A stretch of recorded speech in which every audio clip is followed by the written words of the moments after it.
I like Zack Polanski. He's a bad man. Big up Zack, man. Up for a scrap, Zack. Big him up.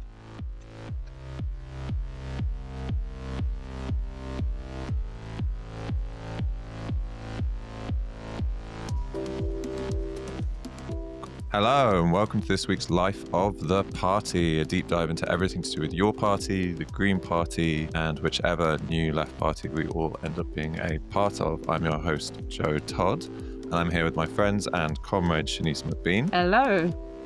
And Jonas, Marvin. Hello, hello. So before we get started, we just wanted to thank everyone from the response for the first episode. We ended up with tons of people getting in touch. We had, I think, 275 people end up following us on Spotify. And yeah, it's just been like a really, really fantastic response. Definitely say if you have topics you want us to cover, if you have questions you want us to answer, do either comment on the Spotify or on Apple. You can find the podcast on both those platforms, or you can email us at podlifeoftheparty@gmail.com. Now, this week, we're going to be talking all about Zack Polanski, and Shanice is going to be leading us into that later. But first off, Jonas, what party-related stories have you got for us from the last 2 weeks? Yeah, we got an interesting one this week. You know, we don't really shy away from the elephants in the room on this podcast. So I wanted to talk about the beef, basically, the exchanges, the dialogue between Adnan Hussain, MP from the Independent Alliance, MP for Blackburn, his exchanges with Zarah Sultana. Adnan Hussain has gone on the record talking about transphobia and trans politics and trans people. And he has said that trans women are not biologically women, hence trans women. He's also said that women's rights and safe spaces should not be encroached upon. Safe third spaces should be alternative options. And I think with Adnan Hussain, this also comes in a kind of lineage of him saying a kind of host of, I think, quite reactionary stuff. For example, he's also talked about protesters outside hotels having legitimate concerns about the asylum seekers within them. And, you know, then this has attracted a response from Zarah Sultana. Zarah has said there is no room for socially conservative views in a socialist left-wing party, period. Defend the rights and dignity of everyone, and that means centering the most marginalized. And if people don't have pro-trans, pro-migrant, anti-racist values, then there's plenty of other political spaces that those people can enter, but not this one, not your party. That's the words of Zarah Sultana in response. And Adnan Hussain kind of flippantly, and I think in quite a juvenile fashion, given what he's about to say, accused Zarah of having juvenile student politics. So I guess like the first thing that I want to say about this, you know, like cards on the table, is that for me, we talked a lot about like freedom and democracy last week and like democratic cultures. And for me as a socialist, freedom for people to identify how they want, for bodily autonomy, for people to define themselves in whatever way they will allow them to have a better life. For me, that's a guiding principle, and it should be a guiding principle for our movement. And so I think Zarah is absolutely right in her steadfast defense and solidarity with trans people, one of the most oppressed groups in society, one of the most like structurally put upon groups in society. Adnan Hussain may well believe that he's right, and he may well have these convictions. But I think what he seems completely oblivious to in all of his language about listening to his constituents is that there is an incredibly well-organized, well-funded lobby, very small in activist number, but very loud in terms of amplification and selecting strategic pressure points, who have been driving the conversation on trans people radically to the right over the past decade, and who are increasingly associated not with the radical left, but with a far right and an authoritarian right that hounds trans people, refugees, and Muslims alike. And the left has to be alert to this and not fall foul of these interventions which police oppressed people. For me, there's also a question which has come up a lot in Adnan Hussain's rhetoric about like the socially conservative nature of the Muslim community. And I just want to kind of complicate that a bit and say that Muslims, like white English people or the Jewish community, for example, aren't a homogenous bloc. They have differences of opinion. They have people on the left, people on the right, people more or less supportive of LGBT rights. And they have divisions between different classes, whether that's employed or employer or tenant or landlord.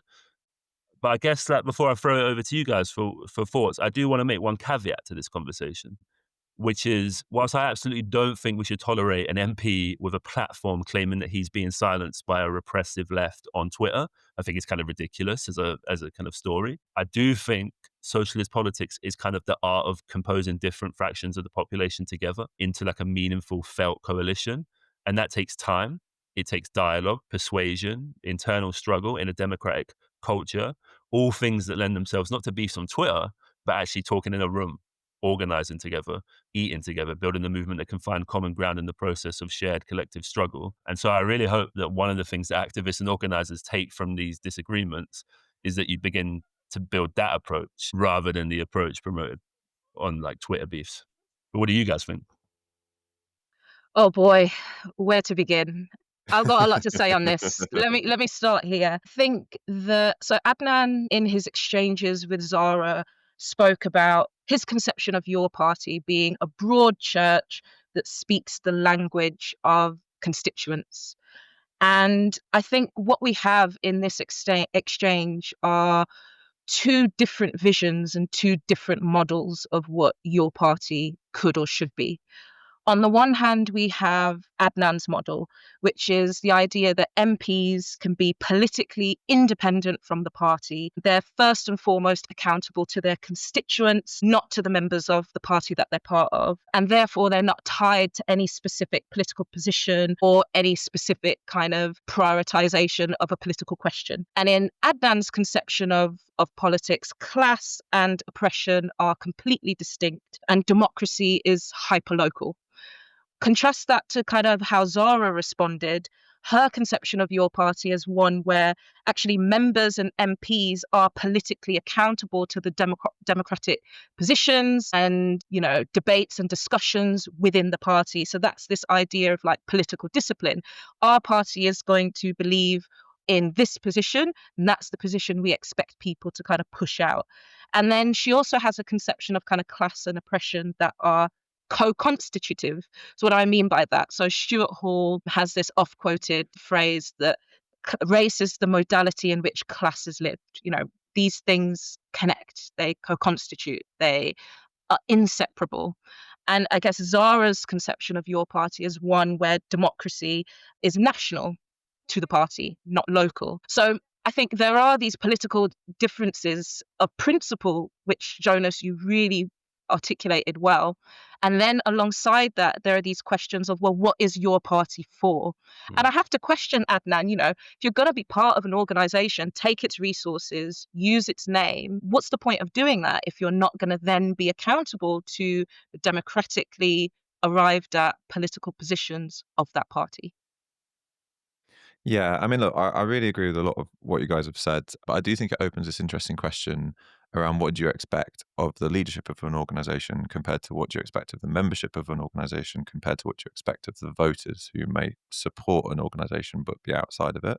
And what I'm trying to say there is that I think it is very fair and reasonable to expect a high degree of ideological alignment amongst the leadership of your organization. Like if it's a socialist party and you don't have your leaders espousing socialist politics, it's like, what's the point? You know what I mean? Just like, what's the point?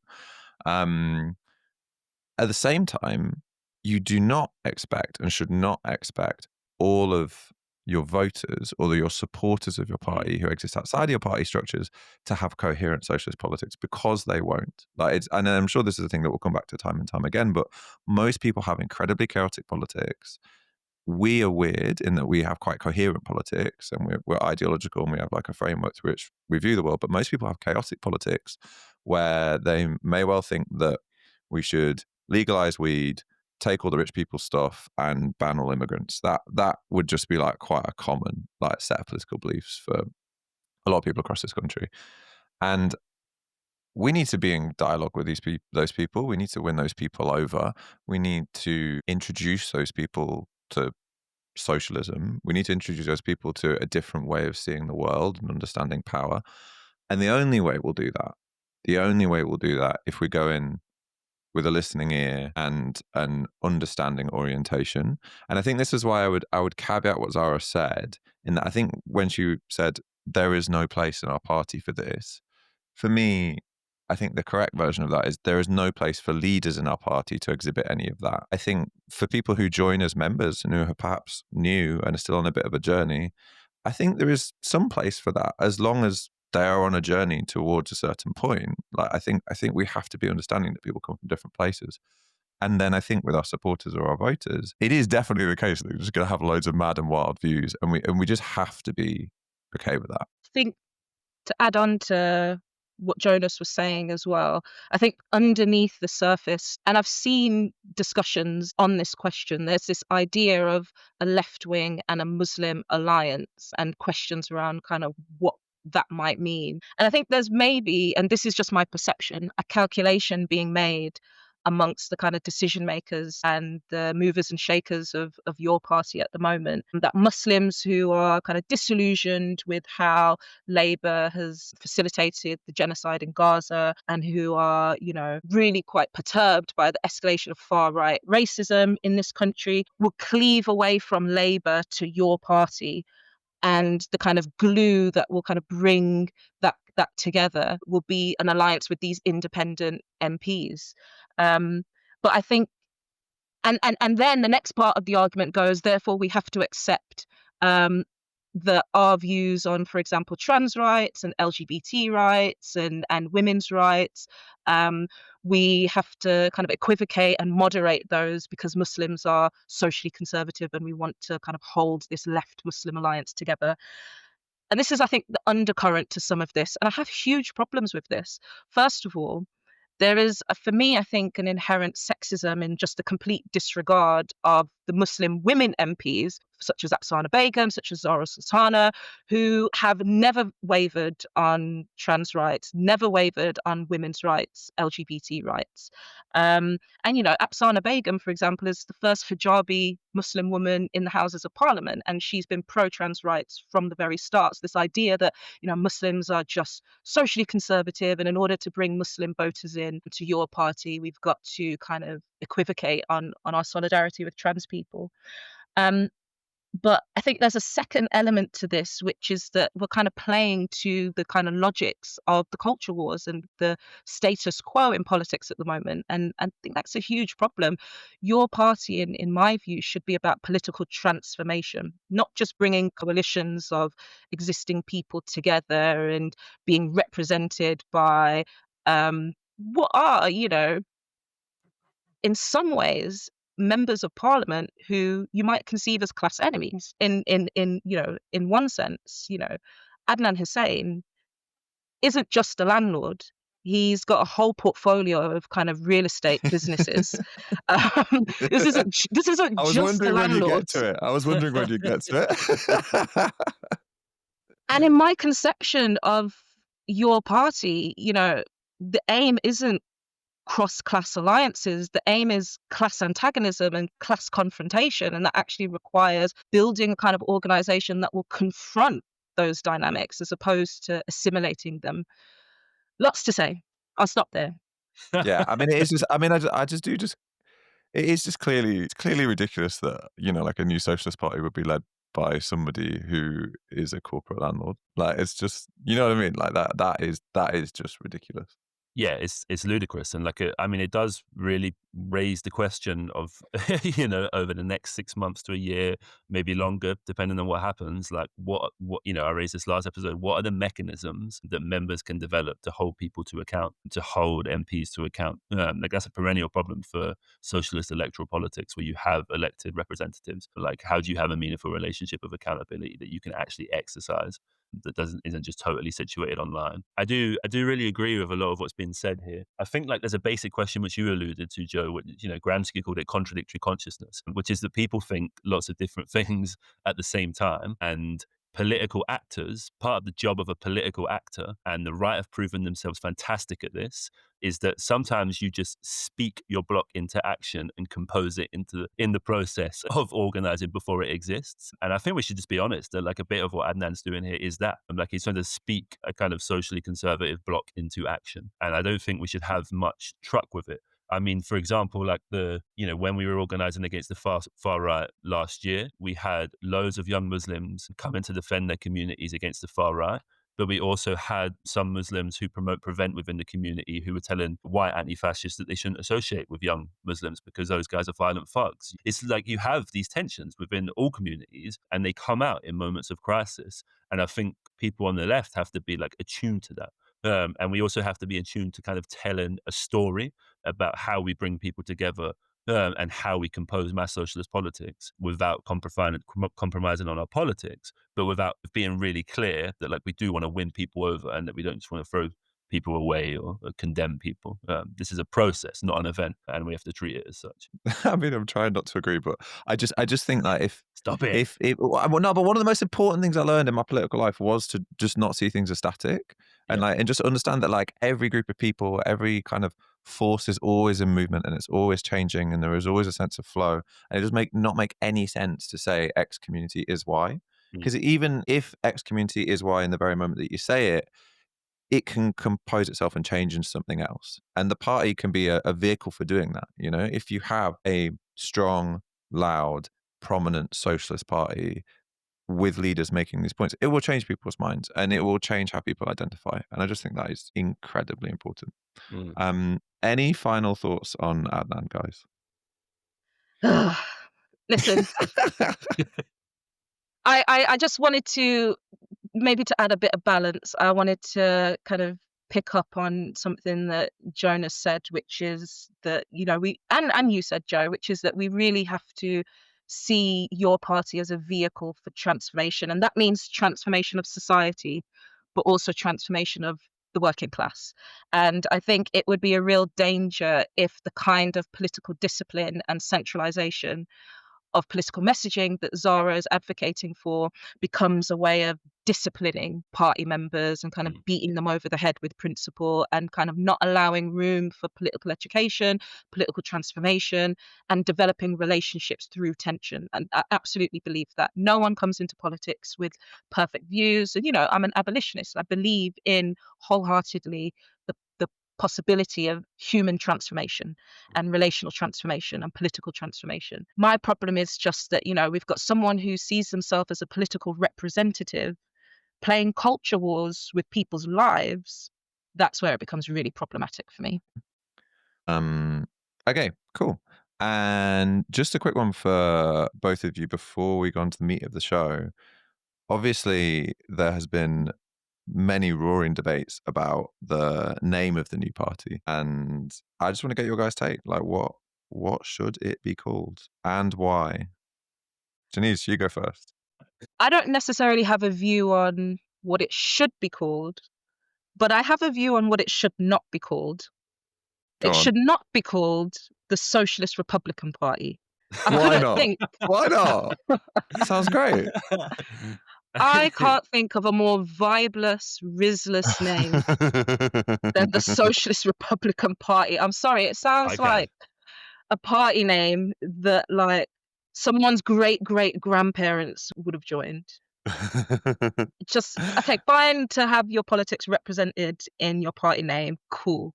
But come on, we can think of something a little bit more, don't know, vibey than the Socialist Republican Party. Shanice, Jonas, you got anything vibey? Shanice, I see your Socialist Republican Party as a bad party name, and I raise you up for this challenge. Yeah.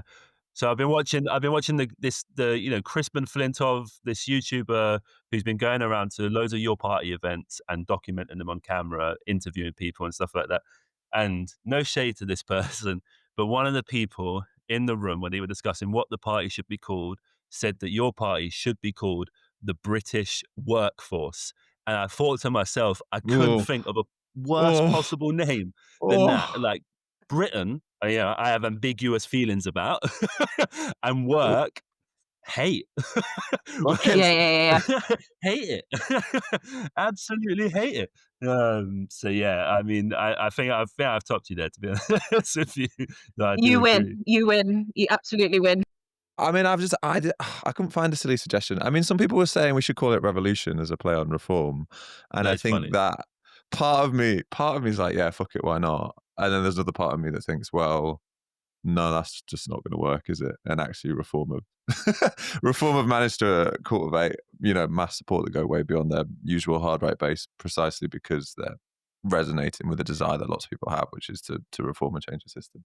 So maybe not that one. I do just think Jeremy's suggestion of the People's Party is one of the better ones that I've seen around. And interestingly, I learned from one of my Greens organised comrades the other day, the Green Party originally was named the People Party, singular. The people, not the People's Party, the People Party. And then they very quickly changed it to the Green Party.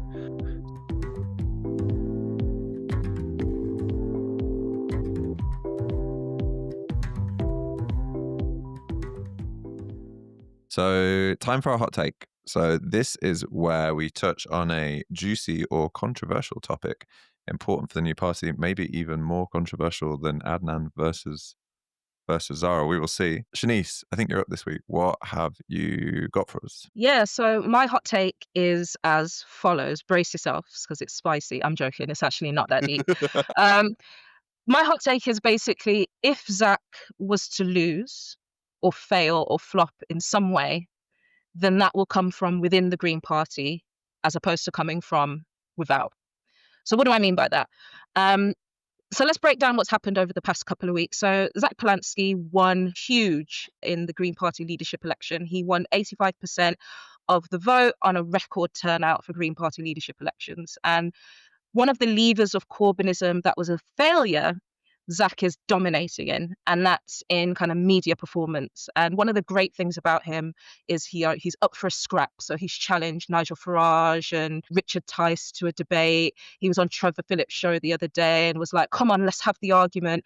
And he's absolutely dominating in the kind of media sphere. And he does a really good job of kind of connecting kind of class antagonisms to the anger that people are feeling in society at the moment. A lot like how Zoran Momdani connects the kind of particulars of New Yorkers' stories to the universal conception of like class solidarity in the city.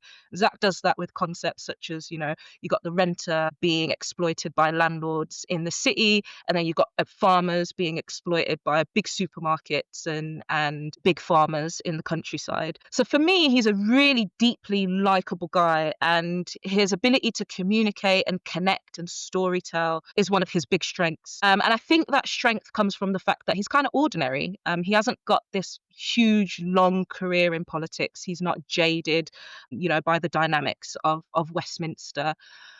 But that very fact, I think, is also a potential weakness. He's untested as a leader. And I think that could potentially play out against him in two ways. The first is how he deals with wedge issues as a leader, as a new leader of a political party in a party in Britain. He won 85% of the vote, which is incredible, but means he has much harder to fall if he fails. There are going to be way more people who are pissed off with him if he, doesn't live up to their expectations and isn't accountable to their political positions. And I think one example of where this could go wrong is on wedge issues around trans rights. So one of his deputy leaders who was elected, Mohsin Ali, very, very different to Adnan Hussain. Just want to make that absolutely clear. But there has been tensions around his position on trans rights. And he showed what I would describe as like cautious solidarity with trans people.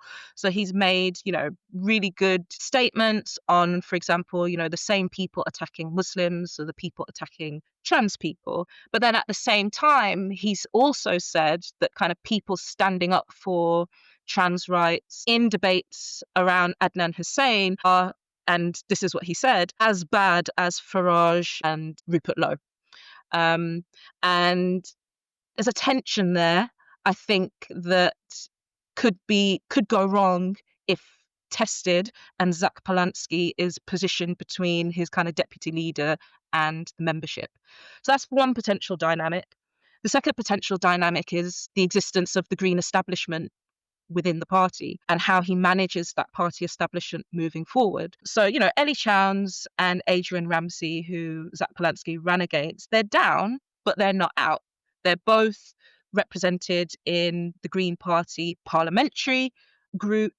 And actually, there were real tensions, I think, between Ellie Chowns, Adrian Ramsey, and Zack Polanski. The party grandees, Caroline Lucas, a lot of the council leaders versus the councillors supported Adrian Ramsey and Ellie Chowns. And in fact, there was briefing to The Guardian describing Zack Polanski's leadership campaign as a hostile takeover. And then there was that interview where Adrian Ramsey refused to say that he even liked Zack Polanski. So I think there's the potential for tensions around the pull of electoralism to play out. There's a moderating factor that these two MPs represent that I think could still be a problem for Zack Polanski moving forward.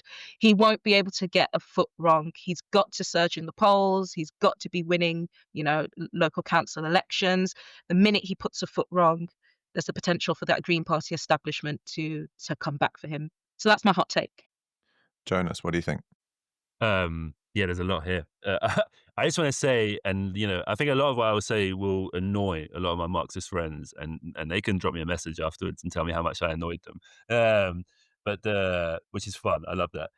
So please do it. But I do think that like Zack Polanski is like easily one of the best politicians we have at the minute. Like it's clear that like he's talking to campaigns and struggles on the left and that he's learning from people. And, I had my skepticisms like during the beginning of the leadership campaign and when me and Shanice interviewed him a few months ago, like about like how the kind of the eco-populist appeal to principle that he had during the leadership campaign that attracted people towards him and that was absolutely crucial to him winning could then be translated into like creating a broader kind of vertical antagonism within the broader population. So that's like a broader kind of trying to build a coalition amongst classes, between classes, if you like. But I think like he's for me, like he's proven himself quite adept at doing some of this stuff. And he's proven himself quite adept at doing it whilst also being like quite open. Like, his latest podcast, he had Zoe Gardner on and they were talking about the challenges of like pro-migrant politics. And he was being quite meaningfully open about how you navigate some of those challenges. But one of the things for me is like, I think we have to break down a bit what a meaningful difference is between the Your Party coalition and not meaningful differences, because I think there's a lot of confusion on the left about this. So like the meaningful differences, I think NATO will be a meaningful difference. I think Zack Polanski is already kind of quieting down on NATO. I think an adherence to kind of the sort of institutional architecture of the European Union is one, and what that means in terms of a kind of buy-in of a kind of liberal politics. But like in terms of like the class basis of the Greens in large urban constituencies, the coalitions that the Greens rely on in large urban constituencies, they ain't going to be that different from Your Party. And I do think this is something that when people are quite scornful of the Greens and quite scornful of Zack Polanski's leadership and his leadership bid and his leadership victory, that they do have to reckon with. Like these ain't just like garden middle class liberals. Like they do attract like a working class support base, and people who think they're further to the left should take that meaningfully serious. I mean, just as a really quick example on that, Jonas, like my housemate got elected as Green councillor a couple of months ago. And, I think the assumption, maybe his assumption, but also the assumption of a lot of people in the local party was like, okay, you go for the nicer terraces with the Palestine posters outside and the, like the stripped back floorboards and stuff and those houses. They didn't. They went and knocked up the estates a lot and spent a lot of the time on the estates. And when they got the vote in, both proportionally, but also raw numbers, they won more in the estates than they did anywhere else, And, there's a lot of work to do on the door. They had to get over the fact that everyone was like, well, you guys are just for the climate, right? You only care about green stuff. And that is that is a big thing to overcome on the doorstep for the Green Party. But they won there more than anywhere else. And it's only, it's only one ward in one constituency, but I think it is telling. Yeah, absolutely. I guess that to Shanice's point, like, I guess the question for me is, what is a defeat for Zack? What does that consist of? Like, because the Greens in the latest poll that I saw they were at 12%. So there's a kind of leadership bounce of Zack's leadership victory. But I guess I want to qualify what a defeat for the Greens is. Like, is it just they hit a hard limit? Because like my concern about the Greens is not the reason I'm not a Green member and I'm not that engaged with the Greens is overwhelmingly because for me there's a question of mass character. Like Your Party's got the best bit of 800,000 signups. There are mass meetings happening all over the country. That is a qualitatively different thing to what the Greens are offering, even though they have had a kind of membership bounce. And the Greens don't meaningfully exist in a place like where I live. Like, they have a couple of councillors elected, but like, they're not necessarily dynamic. They're not making huge gains. They're not the people who are like articulating people's angst and anxiety. But I guess for me, that's one of the limits. That's one of the things that qualifies a defeat for Zack, is the limits of external support. Whether, like, you might have a sense of this, Joe, what does that mean in practice in terms of like the Greens' actual strategy? Like, how do the Greens, bargain in what their limits are and how they can push and what gains they can make? That's kind of the big question I have here. Yeah, and I should just out myself. I am a Green member, and I will be a Your Party member when it sets up, because I see membership in a very instrumental way. Dual And Carter. I'm gonna out and out be a dual carder, and like Zack and Zarah can kick me out, but I'm not gonna let them. Be funny if you're in no party in the end. I'd really piss me off. I wouldn't stop making the podcast though. I'd still chat shit on the podcast. No, look, like I think that, like, what are the potential limits of the Greens' success, and how much might their composition or their brand or their history hold them back, is a massive question, and it's obviously completely linked to this question of, can the Greens actually take on reform? Because that is at the moment Zack's orientation. Zack's like, the Green Party are the people who are taking it to reform, and I really want to talk about that. And I think in talking about that, I'm actually going to disagree quite a bit with Shanice, because I actually think that for me, the internal stuff is not as big a challenge as the external stuff. Like, I actually think the external conditions the Greens face are going to be worse. And I think by that, what I'm trying to say is, when Zack says the Greens can take on reform, I think he kind of means two things at the same time. And he's been deliberately ambiguous, and that's completely fair enough. I think one thing that he means, which he's completely following through on, is that the Greens are going to be a vocal force for pro-climate, pro-migrant left-wing politics in the UK. They're not going to pander to Farage. They're not going to pander to reform. They're not going to pander to racists. They're not going to do what Labour have done, what the Tories have done, what the Lib Dems do to a certain extent. They're just not going to do that. And he's going to just argue very, very forcefully for the fact that migration is actually a good thing. And if you want to measure it in this way, most migrants contribute more to the economy than they take out. He's going to be the person that goes and makes that argument. And I think in that sense, he really is taking on reform, and it's meaningful beyond just what gets, said on the telly, because you then shift the whole complexion of British politics further to the left when you have people out there making those arguments and changing people's minds and recomposing parts of the working class. So, I just think that is an incredibly important way in which the Greens are taking on reform at the moment, and they can totally say that they're doing that. I think in a way in which the Greens are absolutely not taking on reform is on the ground in an electoral sense, as Jonas just implied. Like, if you look at the, target seats that Zack cites, the 39 seats, I think, where they came second in the last election, and you look at the seats where Farage thinks he's going to win next time, there's basically zero crossover. There's one which is like the East Isle of Wight constituency or something like that, where I think it was like Labour first, Reform second, Green just third. But apart from that, there's just basically no crossover, and they're also really, most of them are quite different kinds of constituencies as well. And then when you look at the core Green support versus the core Reform support, and I will qualify this in a minute, but the core Green support is just a very different kind of person to the core Reform support. Like, core Green voters tend to be younger, living in cities, got degrees. Like, core Reform voters tend to be older, tend to be more male. They tend to be living not in cities. They most likely don't have a degree. And these things are static, and people move and change. But the core support is just really quite different. And it's not to say that there aren't huge possibilities. Reform, really interestingly, since 2024, have massively broadened their support. They went from winning 14% in 2024 to now being in the 20s or the 30s. And if you look at breakdowns of their support now, it really is a lot more representative of the entire electorate. They've really gone beyond that kind of like UKIP base, as it were.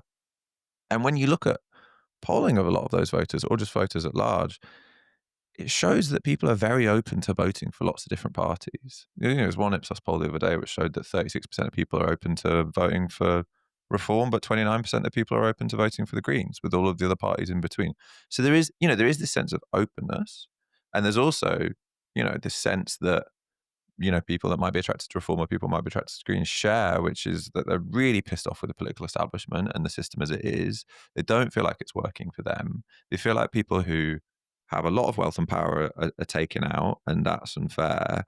And they want someone to come in and change that. And that is a shared desire amongst people that might be drawn to those two parties. I think the difficulty that the Greens face is that eco-populism is, as far as I can tell, untested. You guys might know better than me, but I don't know if there are any successful eco-populist parties or movements across the world who have built these broad class coalitions from city to town to rural, old to young.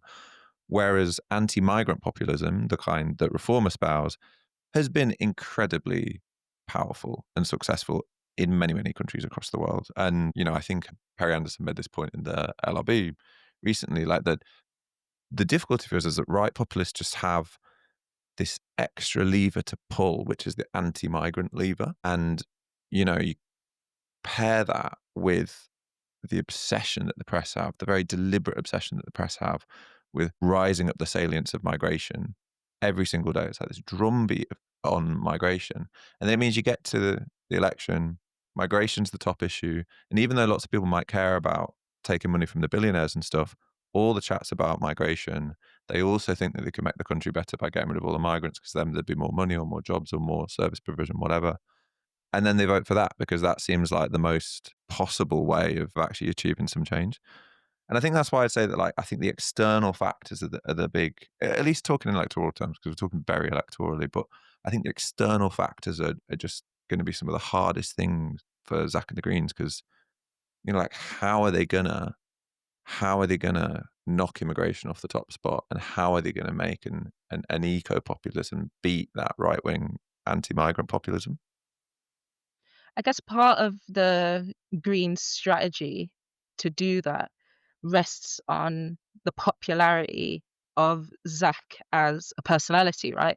His image, his storytelling, and kind of who he is and how he presents as a guy. And I think, the potential for him to be kind of knocked sideways because, the media are slating him or, viciously attacking him is quite low. Actually, he's been building popularity on the confrontations that he's had with the bourgeois and legacy media. But I think it's precisely those contradictions that you talk about, Joe, that the external factors, the pull of rightwards politics that actually reflects some of the dynamics that played out in the Green Party election, where you had kind of Ellie Chowns and Adrian Ramsey arguing for, well, actually, we need to moderate our politics because that's the direction that reform voters are going in and the political landscape is, and that actually it's a danger to have a more radical left-wing platform because it could alienate or isolate kind of that voter base. And so I actually don't disagree with you. I do agree with what you're saying, but I think that's very, very much connected to how he's going to be tested internally, and therefore how those internal arguments could reverberate back on his popularity and personality. The minute he loses that wow factor of kind of who he is, the minute he becomes embroiled in crisis, the minute his ability to lead as a political leader comes in question, those are the sorts of things that can really undermine his ability to cut through in what seems to be quite a comms heavy strategy at the moment. So I think one of the ways they're trying to counteract this, and Muhsin Ali speaks about this, is internally the Greens had this strategy of what was called target to win, where they would pump all of their money into very specific seats. They would campaign really heavily there. Typically, it would be somewhere where they already had good representation in terms of the local councils, and that's how they quadrupled their number of MPs at last year's election. And Muhsin Ali's critique of this is that, well, we don't even have that much money, so actually we can't replicate that nationally. So instead, we need to build a popular movement that is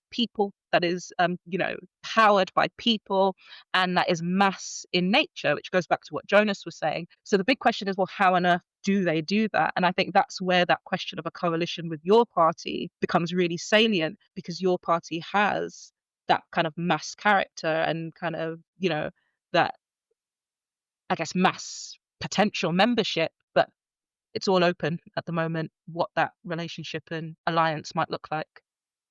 Yeah, and I do think a really important internal contradiction that I wouldn't want to underplay is the establishment of the Green Party and some of the activist base adherence to Target to Win, because it has delivered for them.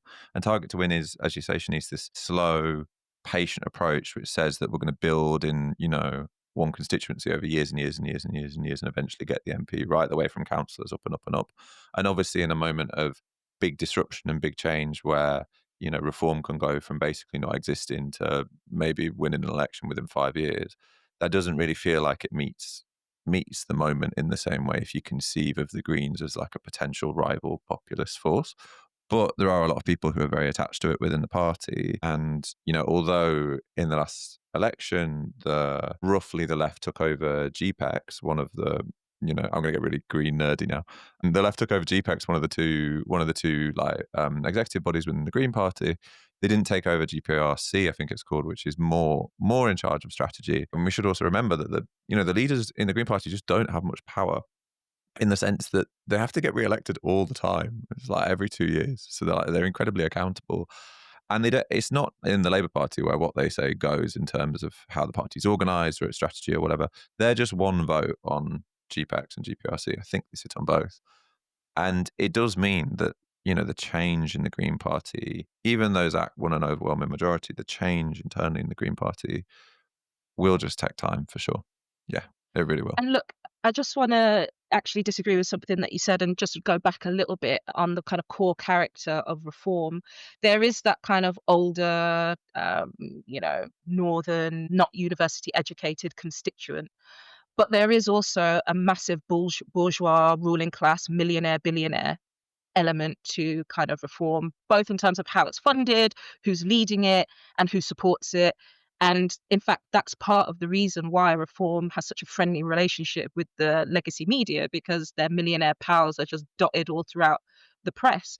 And I think to defend Zack's eco-populism, because I think he's a great guy, and I didn't have the same skepticism that Jonas had. I instinctually felt he would be really good from the beginning. But if he can really hammer home that eco-populism, have that contrast, that class antagonism between the 99% and the 1%, and really hammer Reform on that, I think that does have the potential to chip away at Reform's core support, because, ultimately people in this country aren't stupid. The racism of anti-migrant kind of sentiment is, really popular in consciousness at the moment, but also people do know they're being screwed over by a ruling elite. And what the next thing that they need to know is that actually Reform represent the interests of that ruling elite. And so, as you said, it's untested, it remains to be seen. But I think eco-populism does have the potential to chip away at what is, let's be real, Reform is a bourgeois party. For sure. Look, for sure. And I really do agree with that. I suppose it's the Green bit that I think is potentially a bit of a difficulty for them, because again, if you look at, polling is only so useful, so take this with caveats. But if you look at a lot of polling, climate's just not in the top 5 issues for most voters in the country, whereas it's the top issue for Green voters. They are really quite distinct in that sense.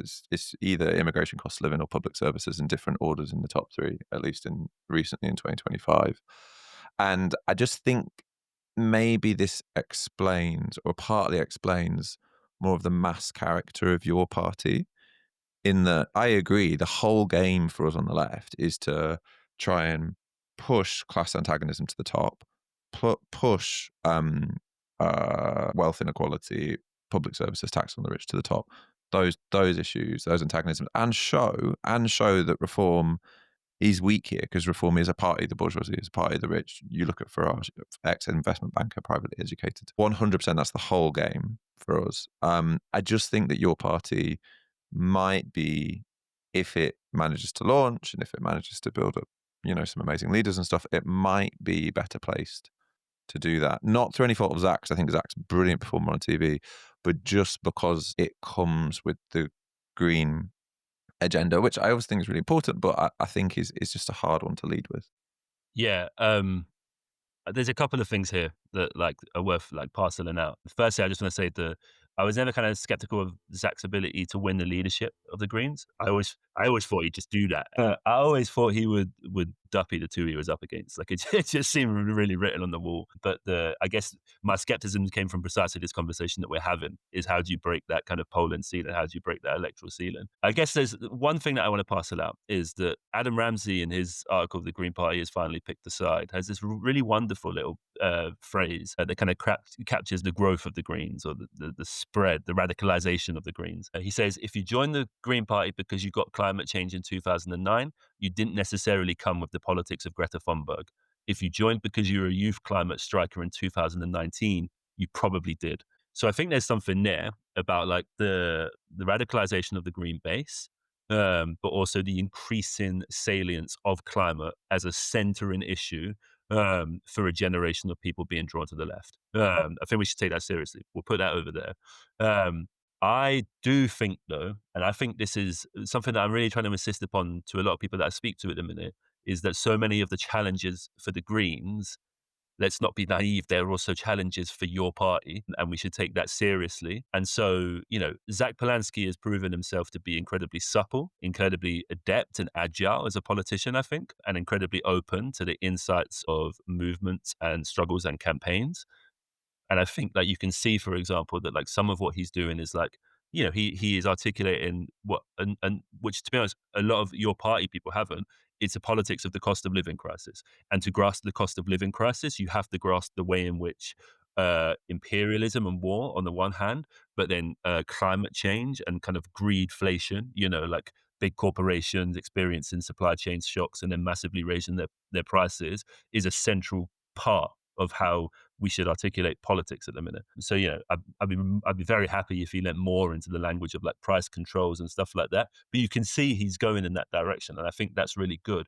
I think the problem for all of this, though, is that the biggest eco-populist in British politics is Nigel Farage, because he does have a story about ecological breakdown. He does have a story about the intrusion of net zero into the decisions of ordinary people, and he does have a story to tell about how you manage ecological breakdown, and that's you close down those borders and you make sure that nobody can cross them. And I really think, for me, like this really rings home how absolutely central it is that we think about the different bits of the story we're constructing. So what's at the center? Is it the cost of living crisis, like in Mamdani's campaign in New York, and that you build in other bits to it, like uncompromising solidarity with migrants, like a story and narrative about the climate crisis? There's a side of the Mamdani campaign, James Meadway has talked about this, where you can kind of talk about him as an eco-populist. Like all of the stuff about having like state-run food stores is an explicit attempt to address the ecological crisis,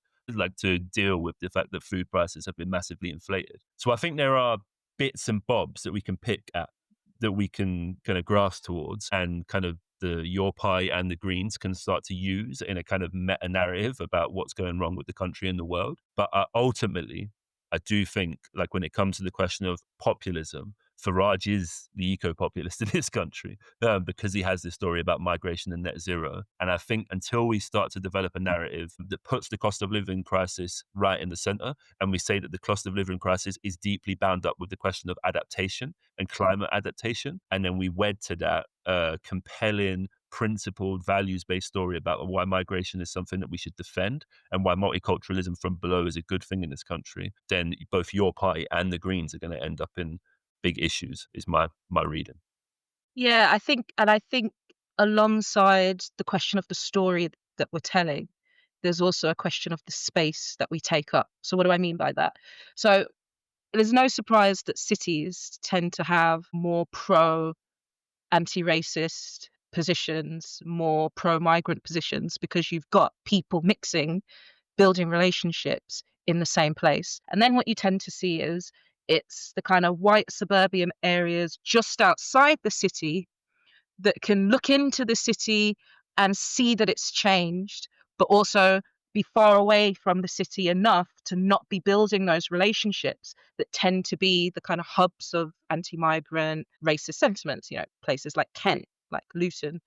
And so there is a question here for me of physical space as well as the stories that we're telling.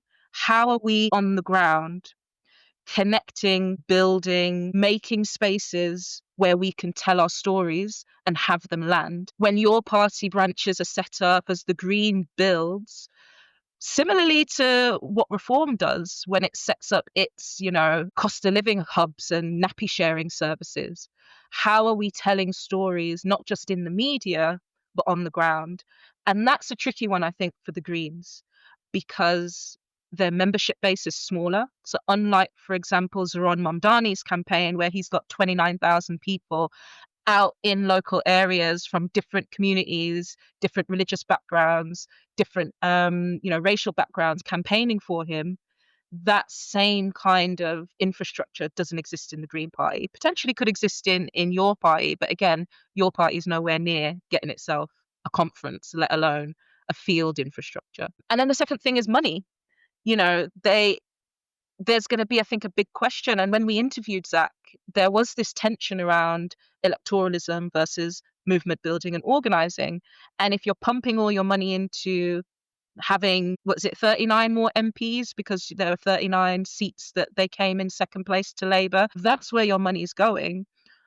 Where does the kind of movement building infrastructure come from? And so I think for me, the biggest tension, the biggest, I don't want to say weakness, but potential pitfall of Zack's current strategy is it's all media, all stories, and less groundwork. Yeah, I do agree with that. I mean, look, the caveat that I give is that Zack is definitely very, very, very, very, very enthusiastic about the groundwork and building branches in the ground game and activating members. Like, he has the energy of 10 Duracell bunnies hooked up to the mains, you know what I mean? And I mean that in as positive a way as possible, because it's exactly what you need from a party leader.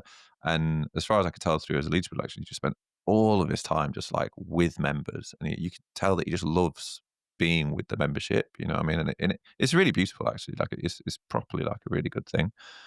But yeah, like it's a problem for them, and I think it is. Maybe some Green members will take issue with this. So, like, apologies if you really think I'm wrong, but some other Green members have told me that they think this is the case. I think the Green Party is still largely a paper member party, and you can see this. You can see this reflected in their in the amount of people that take part in their vote, despite in the leadership vote, despite being a smaller party. So you'd think the members would be, kind of like more engaged, more interested. You had 37% of members take part in the 2025 vote. That was a real high for them, but it's really, really low compared to the 62% that took part in the last, Labour leadership election in 2020.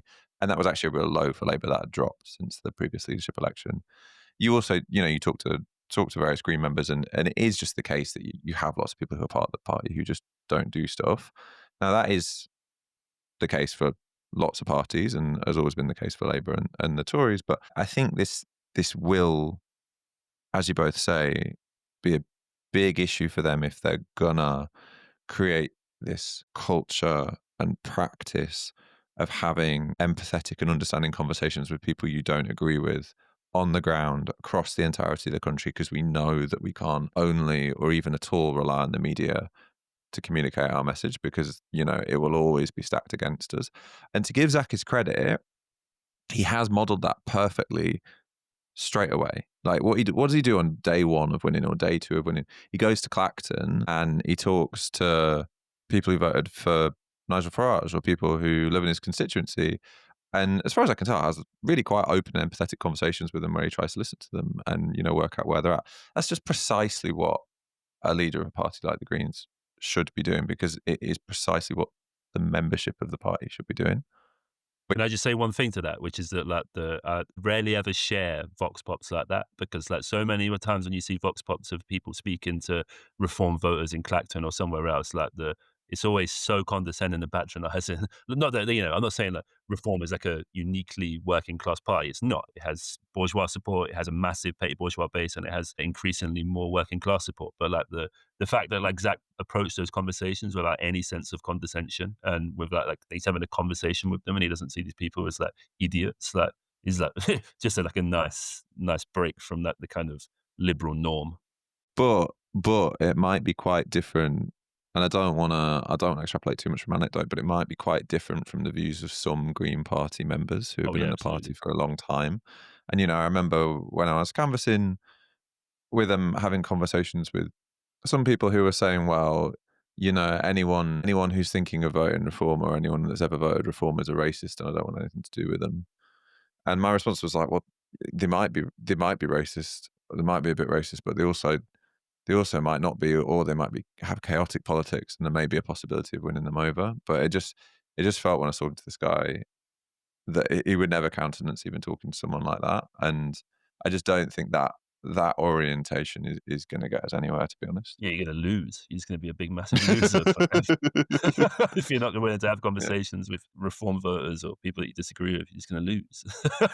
Just to pose a question to you guys. So we've talked. I think we've talked implicitly and explicitly a lot about elections. So a lot of this conversation has been focused around like how many MPs can win, where are voters at, things like that. But what's your sense of the possibilities and the potentials of reform becoming a movement party, a party which can do serious organising on the ground, a party that can intervene in workplaces and trade unions, a party that can set up and work with community initiatives? Do you think the Green Party has the potential to build power in all of these other areas in the way that we, desperately want your party to do? Well, there's there's two things there, right? Like, if so, to my mind, on the one hand, there is this question of, is reform that? Because there is the thing about like giving out baby nappies and like some forms of community infrastructure stuff, and I think if that's a growing trend, we should worry about it. But so much of reform's politics is based on like, one, the totemic and the symbolic, like Farage running down to Port Talbot to get a picture with like trade unionists who are about to be sacked potentially in the union vest and with a GMB leaflet or whatever it was. There's so much there about the symbolic, like when they took over the Conservative pub in, was it Blackpool, and said, now we have, a proper pub, this is our infrastructure, this is our social world, this is the life of our party. I'm going to try and do this every episode. um, so there's that side of things, and Farage is like masterful at that. Like like, he's my enemy and I hate him, but you have to kind of admire how masterful he is at that. Yeah, it's not like he's building a Black Panther Party breakfast Exactly. program Yeah, that's trying to build working class power. It's much more about signaling a exactly. kind of to the left of Labour, trying to cleave some of their kind of more working class, economically empathetic voters to reform. Yeah, exactly. Like, we want to reindustrialize the country. We think families should be able to have more babies. Like, we want to get rid of the two-child benefit cap. That's about going on to Labour's lawn. But there's another question here with reform, which is that reform situate themselves in an ecology, and they are the center of that ecology. So, like Farage can, for this summer, for example, Farage was exclusively meant to talk about crime. That was going to be the narrative of reform all summer. But then you have big protests. You have a social movement. You have a right-wing social movement outside hotels, and he changes the script and he launches reforms of gender and immigration. There's an ecology that Farage is at the center of, and I guess there's a bit of an issue sometimes, and it's an issue for me that I've confronted, is that like the reform isn't the most democratic party, and it's quite a hyper leader party in lots of ways, and it doesn't have a super open political life internally. But at the same time, we live in a moment where that isn't a feature of political parties often, where like most political parties situate themselves in ecologies and don't reflect the political parties of the 20th century, where you have mass, quite well organized social bases who have a social life. And I think that kind of poses questions to us. Is I kind of want a bit of that 20th century flavor. And I think if the left is going to win, the Greens NYP, and kind of break down capitalist realism and people's basic fundamental cynicism about politics and change, then we have to do some of that. We have to organize for people to win stuff, and we have to develop cultures and forms of organization at a molecular level within society that party members are a crucial part of. But then also the reality of politics, with some exceptions, maybe the DSA in New York and other places, the Belgian Workers' Party is one exception, is there's a lot of examples where left political parties aren't necessarily of that 20th century characteristic. And so there's a fundamental question here for me about, is that reproducible? And my answer is, I want to try and give it a go. And I think your party is, because of that mass character, is an instrument for trying to give that a go. Yeah, and I think there's also something to say around we have been in this kind of political ecology and landscape before where you've got this kind of respectable, more immaculate far right that's vying for kind of electoral power. And then you've got a street movement that is principally about using violent imagery and racist violent attacks to really change the permissibility of violence against those who are considered the enemy within, whether that's kind of migrants, black people, Muslims, etc., and how those work together. So it's not completely foreign territory for us either. And we've had moments historically where we've leveled successful challenges, and there's something to be said about kind of learning those lessons and revitalizing those cultures and not necessarily thinking we need to rebuild everything from the bottom up again. Yeah, and I think and there's just an argument that we have to do it in a way that the right don't, because Farage can do the big, the spectacular, the symbolic, go on telly, point at the boats, and have the entirety of the mainstream media just repeat that talking point forever, make an election all about immigration, and then potentially win. He can do that, whereas we can't, because we can't rely on the media in the same way, and we do have to create these institutions, the social infrastructure on the ground that recomposes people, that puts people into relationships that they wouldn't have been in otherwise, that gives people a sense that solidarity and collectivity is actually like useful and powerful and possible. And you don't just have to sit at home all day doom scrolling on TikTok and seeing all of this like horrible shit in the world and coming to the conclusion that the only people you can trust is yourself and your family and everyone else is just out to get you. And I just think that like it's going to be incredibly hard, but we just have to do that, and it has to be a project that both the Greens and your party push forward in some way. Yeah, I guess like one final thing is that being prepared for that, like and being prepared and preparing people for how difficult that can be and how challenging that can be, because like the finance, the state, like all of that is the media is all stacked against us in a way that is not for reform. You know, they can have that kind of ecology and they can win a simple demand and make hay of it, like for example the legislation in response to EPIN, for example. That's a win. That's a social movement win. They can have wins easier than us. So thinking meaningfully, strategically about how difficult it is, how prepared we have to be, and about what sources of leverage and power we have so that we can win is a completely different task for the left, but something that we should take really seriously. Shanice, any final closing thoughts? I like Zack Polanski. He's a bad man. I thought this was not as much of a Zack Polanski loving as I thought it was going to be. I mean, yeah, I just gave it to you how it is straight. He's a good guy, man. He's a good guy. Big up Zach, I, man. I Up for a scrap, Zach. Big him up. Oh, I big up, Big Z, Big Z. Up for scrap Zach is definitely going on a t-shirt. I'm going to print that. I'm going to print that when we get off this suit. All right, so let's rush over to our final section, which is what have we been reading over the last 2 weeks. So this is where we give you, our loyal and lovely listeners, some readings that we found particularly interesting over the last 2 weeks for you to get your teeth into before the next episode. Shanice, what have you got for us?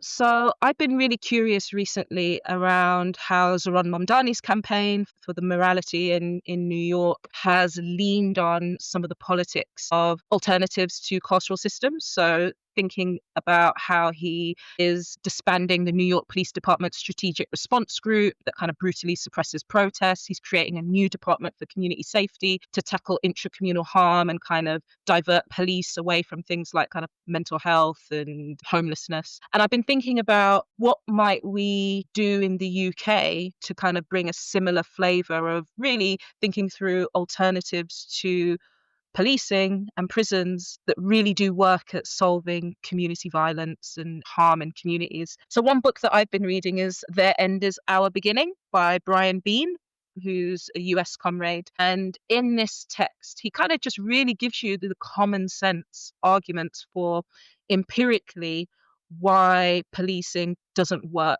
at its intended functions. And then also using kind of data and case studies, what alternatives we might think about building as a collective, as a socialist collective. So I'm using that as a text to really ground how I think about your party and some of the policy positions that we might take that are different to Corbynism's "we just need 10,000 more cops."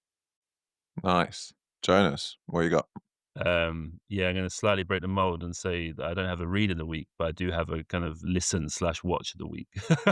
And don't worry, it's not a competitor podcast.